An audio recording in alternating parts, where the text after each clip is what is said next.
मी अळणी जमावा बांधून देणारा आहे. अर्थात माझ्या इच्छा आकांक्षा या अमर्याद आहे आणि ते पूर्ण करण्याकरिता मी झटणार आहे. म्हणून तुम्हाला मी सांगतोय, जो धर्मकार्य या तुमच्या प्रांतात चाललेला आहे, अधिकार तुमच्या हाती आहे. अधिकारानं बंद करा. प्रत्येक गोष्टीला मर्यादा ठरलेली आहे. मर्यादेचं उल्लंघन झाल्यानंतर अनुशासन करणाऱ्यावर शासन करायला.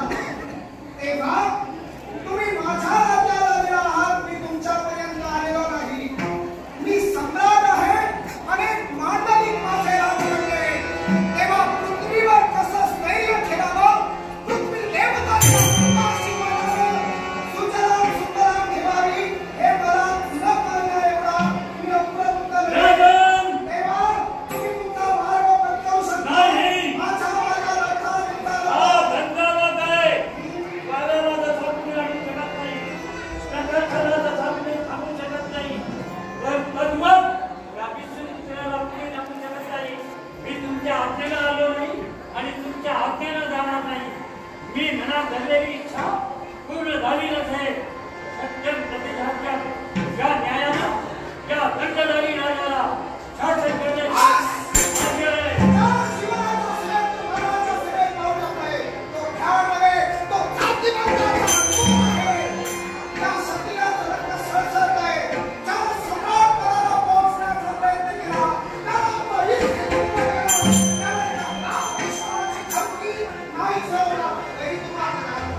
माझी ओळखी नसेल आपल्याला.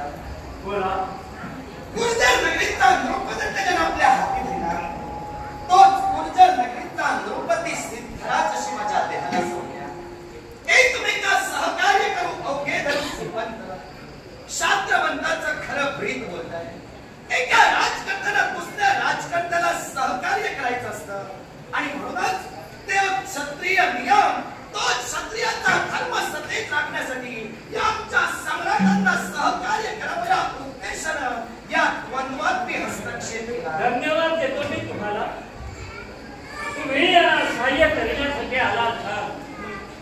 किंवा आमचा युद्ध प्रसंग घडत असताना तुमचं येणं इथं सहजही झालं असेल तर युद्धात भाग तुम्ही घेऊन शकता. कारण ज्याला सहाय्य करायचे आहे माझी त्याला लहान आहे. पण ज्या तत्वाला हा युद्ध प्रसंग ओढवला आहे ते माझं तत्व पूर्ण झालीपर्यंत मी तुम्हाला सक्रियता पाठपुरावा सोडणारा नाही. आपला परिचय करू शकेल? मी मला विष्णुपुत्र दुर्लभ गरुडाचं साम्राज्य माझ्या हाती आहे. पण मी कुणाचा वरदी नव्हे, मी कुणाच्या वरदानावर जगणारा नाही. पण माझ्या मनात इच्छा निर्माण झाली. आतापर्यंत पहिलीपासून इतिहास पाहिला असेल तर या देवाने जगत केलं आणि त्या कप्पाच्या एवढे साऱ्या दानवांना नेस्त नाबूद केलं. पण आता पुराणीचा दांडा गोतासका झाला आहे. मी देवपुत्र दानवृत्तीनं वावरतोय आणि म्हणून या त्रैलोक्याचं साम्राज्य मला हवं आहे. आणि तुम्ही सारे सम्राट मंडळी माझ्या एकत्रित झेंड्याखाली राज्य चालविलं पाहिजे. त्रिभुवनाचा सम्राट व्हावी आपली सदिच्छा. आपली इच्छा अयोग्य असं म्हणण्याचा मला अधिकार होणार नाही. तुमच्या इच्छा परिपूर्णतेसाठी तुमची इच्छा परिपूर्ण करण्यासाठी आमच्या सम्राटांवर तुम्ही आज विजय मिळवण्यासाठी द्वंद्व आखविला. पण त्यांचा मांडलिक या नात्यानं मी तुमच्या नेत्रासमोर उभा राहिलो आहे. मी विनंती करतोय आपल्याला हे द्वंद्व कुठेतरी थांबवा. या द्वंद्वामुळे कित्येकांची जीवितहानी होत आहे आणि म्हणूनच कित्येकांना जीवितहानी होण्यापासून मुक्त करण्याच्या उद्देशानं राजा सिद्धार्थ तुमच्या नेत्रासमोर उभा राहिला. एक तर तुमचा मतप्रभाव तरी बदला नपेक्षा हाती शस्त्र घ्या. या दनुकुलात भक्ताला प्रल्हाद निर्माण झाले. एक दानवाचं युद्ध थांबवावं अखिल जगात शांतता प्रस्थापित व्हावी म्हणून प्रल्हादानं वैष्णव भक्ती केली. पण या भक्ती देवानी इंद्र द्या, विष्णू द्या, शिवजन्म द्या, पण कपट करून सर्वांचा नाश त्यांनी केला आहे. तेव्हा मी माझा वळणानं या देवतांना क्षत्रियांना वट्टीवर आणणार आहे. अरे त्यात माझा विनाश झाला नाही. मला पण पुढे कारण माझा शिरस नाही. तो तसा मागे येत नाही. तसा माझ्या मुखातून गेलेला कधी गेला नाही. सम्राट मी पुन्हा आपल्याला सूचित करतो. जर तुमचा मतप्रभाव तुम्ही बदलण्यासाठी इच्छुक नसाल तर शेवटी आमच्या समाजाला सहकार्य करण्यासाठी मी तुम्हाला प्रतिकार करेन. नाथनाचे आहे एवढ्या वयात नाही तुम्ही जर तुमच्याचं आव्हान देत असाल एक लक्षात ठेवा. हा विष्णुपुत्र म्हणजे पराक्रमाचा नंदाधिक आहे. त्यावर धडक भाऊ मानवा हा पतंग कळून गणपती होईल. राजा सिद्धराज म्हणजे मी सर्वसामान्य नव्हे. माझ्या पराक्रमाचं पाणी आमच्याही बरोबर नसती.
केला फार बरं झालं. तुम्ही आला नसता तरी या राक्षसी राज्यानं माझा नदीचा भोग घेतला असता. पण आम्ही झाल्याच्या मुळाशी कारण काय झालं माहिती का? आपण आमचे सम्राट आहात. आम्ही आपले मांडलिक राजकारणी आणि म्हणूनच आमची मर्यादा आमचं कर्तव्य आम्हाला समजतं. प्रतिवर्षी आपल्याकडून आपल्याला पोचती जाणं होणारी करभार खंडणी या वर्षाची आम्ही आपल्यास पूर्ण करण्याचा उद्देशाने आमच्या राज्याचा त्याग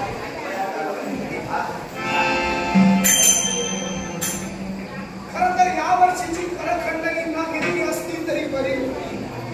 कारण जीव गेला असता तर या करखंडणीचा उपयोग हा सम्राटाला करावा. एक सम्राट अनुशासन आहे. करखंडणी आपल्या प्रजेकडून सुद्धा तुकडीयंत्र वसूल करतो, पण कुणासाठी जनतेसाठी, जनतेच्या अभ्युदयासाठी आणि मांडलिकांकडून तो करखंड घेतला जातो. तो अखिल पृथ्वीवर सैन्य आणण्यासाठी करण्यात येणाऱ्या होम यज्ञ यागांसाठी, मांडलिक राजकर्त्यांच्या राज्याच्या अभ्युदयासाठी आणि म्हणून ते मला निरर्थक वाटते. आम्ही आणलेली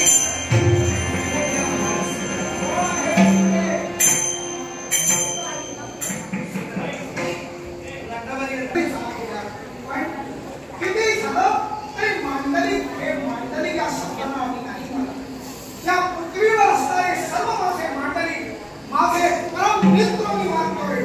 तेव्हा आपली पूर्वज भेटायला होता तेव्हा आपला पाहुणचार काहीतरी करेल. अतिथी म्हणून तो पाहुणचार स्वीकारा आणि आल्या पाहुणी क्षमा करा. आमचा पाहुणचार करण्यासाठी आपण इच्छुक आहात, पण मी कर्तव्याचा पूजन आहे. मी कर्तव्याचा उपासक आहे. तेव्हा माझं कर्तव्य आठवड्यात तातडीनं मला माझ्या राजप्रासादी जाणं एक जबाबदार पुरुष म्हणून अनिवार्य आहे. वेळात वेळ काढून पुन्हा कधीतरी येईल आणि या पाहुणचाराचा आस्वाद निश्चितच जातील. सुद्धा नाटक चालते रात मागून जाऊ नका. निश्चितच वेळात वेळ काढून येईल आणि या पाहुणचार सिद्धराज मोठ्या मनाने